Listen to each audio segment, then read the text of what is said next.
Okay, so in this example we're dealing with combination problems, and in particular when dealing with combination problems we're going to have to use the binomial coefficient. And I have that written right here, okay?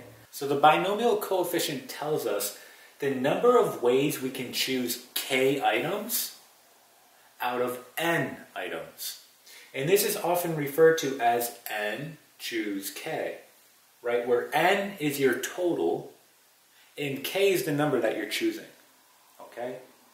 So for example, if we look at number 1, it says how many different ways can you choose 3 items out of 8 items? So my total here is going to be 8. So n is going to be equal to 8. I'm choosing 3, that's my k.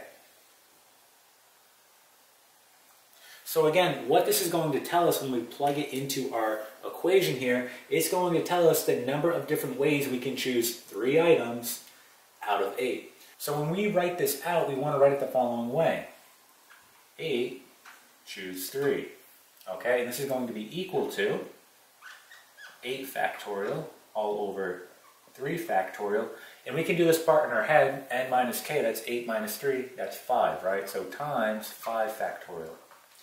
Now, in case you forgot, a factorial is simply when we multiply consecutive integers starting from 1 and going to our value in question. So, for example, if I take 5 factorial and I expand this out, it's simply 1 times 2 times 3 times 4 times 5.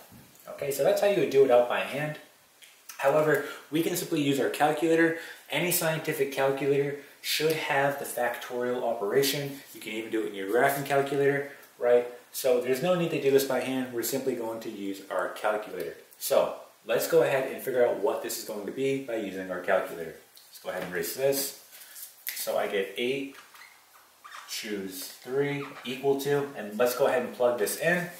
When we plug this in, we get the following. We get 56. Okay, and this is going to be our final answer. So again, that tells us there are 56 different ways that we can choose 3 items out of the 8.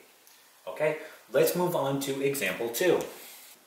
It says 15 people apply for a job. If only 4 people will be hired, how many combinations is there?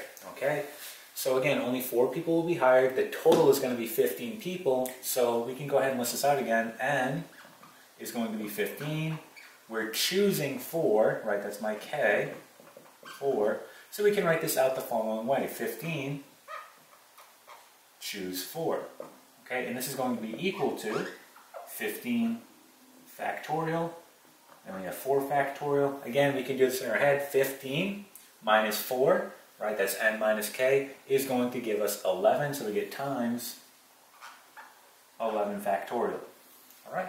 So again, just plugging this into our calculator and we can get our answer. So we get 15, choose 4, equal to, and when we plug this in, we get 1,365. And this is going to be our final answer. Okay? So again, this tells us there are 1,365 different combinations in which you can hire 4 people out of the 15. Okay? And that is it.